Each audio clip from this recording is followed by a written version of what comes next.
Ырымға қырын қарама. Авторы Жеткер Жүсіп. Болған оқиға ізімен. Қазақта бір сөз бар. Қазақ ырым етеді, ырымы қырын кетеді деген.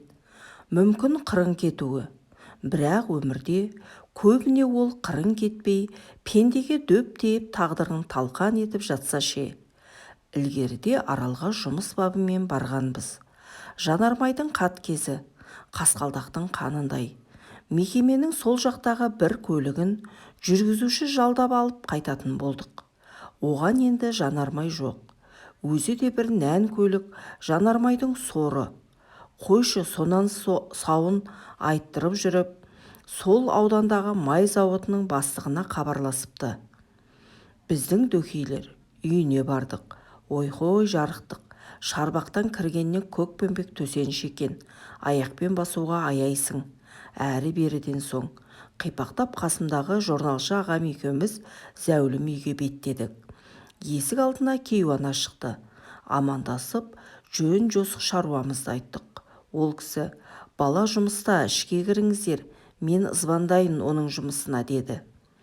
Ішке кірдік. Мұнтаздай замана талабына сай бөлмелер, сыңғырлап тұр бәрі. Келін-ау, дедік бізбен амандасты да. Төрге шығыңыздар, атам бар іште, деді. Біз төрге оздық. Диванда ақсақалды кісі отыр екен.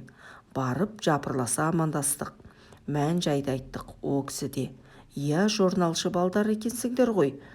Қазақ емес пе? Ата текті сұрасты. Қасымдағы журналшы ағамның туыстарын танитын болып шықты. Сұраса келіп, қарын бөле. Екеуі өткен-кеткендерді айтып, бір шама уақыт отырды. Сосын келін асқа шақырды. Кемпірі оған дейін бастық баласымен сөйлесіп, бізді айтқан екен. Кешкісін үйге соқсын депті. Сонымен асқа отырдық. Саған өтірік, маған шын. Қойылған қасық шанышқыдан бастап ыдыстың бәрі алтын жалатқан. Бір жай ыдыс жоқ. Күндегі әдетіме, әлде қонаққа көрсету үшін бе, білмедім мен. Ауқаттың неше түрі, не ішем, не жеймін демейсің. Облыстан шалғай жатқан ауданда мұндай тағамдарды алдыңнан кім самсатып қояр дейсің-ау. Кәдімгі ішіп жеп жатырмыз. Ақсақал әңгімесін соғып отыр қасымдағы ағама. Көп жылдар бойы ауданның бас есепшісі болыпты. Май зауытының бастығы жалғыз ұл екен. Қалғаны қыздар-ау шамасы. Менің бір байқағаным, кемпірінің көзінде қалың мұң бардай. Осыншама баққа қайғы емес сияқты үхілей береді. Ауық-ауық ауыр күрсініп. Біз кешке келетін болып келістік. Дастархан ақысынан соң мен шылым тартуға сыртқа шығып, шатыр астындағы жұмсақ жайдақ диванға отырдым. Ақсақал мен ағам бірін-бірі қимай әңгімеден босар емес тіпті. Үйдің алдында бір шағын времянка бар екен. Соның есігі кенет айқара ашылды. Ішінен тыр жалаңаш, анадан туғандай бір мүсін көрінді көзіме. Шошып кеттім. Перінің қызы ма, әлде өзіме? Шаш деген беліне түскен. Маған қарап ақсия күледі. Өн бойында бір мін жоқ, қас сұлудың өзі. Есімнен тандым. Білмеймін, дір-дір етемін оған қарап. Келе жатыр, өрлеп басқышпен. Ойбой, ойбой деп кемпір шыға жүгірді оған қарай. Барды да ілулі тұрған кір жайғыштағы бір ақтықты оның үстіне жаба салды. Сөйтті де оны времянкеге қайта кіргізді. Ол шыңғыра жылады бір кезде. Бір шама уақыттан соң тынышталдау деймін, үні семді. Кемпір шықты.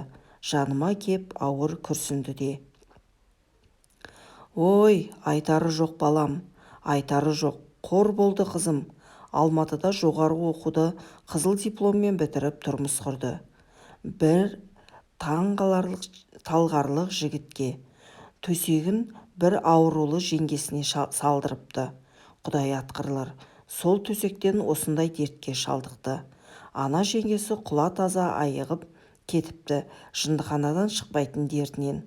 Алтынға малынған басты құлдың анасы ұзақ жылдар бойы бас есепші болып дүние жиған шалдың кемпірі тарамыс қолымен сол түнгі төсекті салдыртқан жан қазір қолына түссе өңешін суырып алардай қалш-қалш етеді. Ана емес пе? Жүрегін жарып шыққан алтынға бергісіз қызы өмір бақи соры болса қайтпек. Тек соның ғана жанына бататын қайғы бол. Бұл тек оны ана ғана ұғады. Ертең мен олай-бұлай болып кетсем, оның күні не болмақ?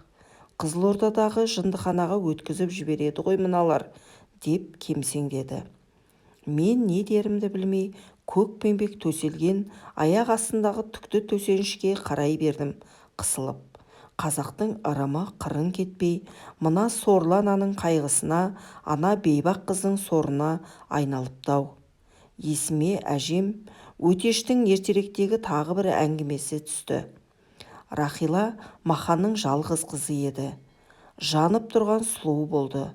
Рахила қазалының іргесіндегі Қожабай деген разезіне алып қашыпты біреу.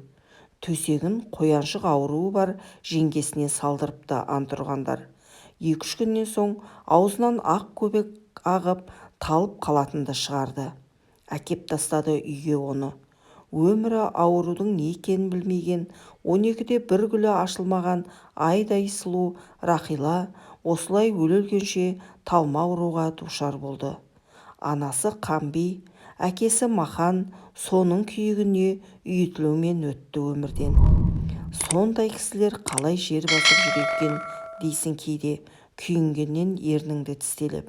Адамның адамға деген қиянаты да шексіз екен ғой, бәтшағар.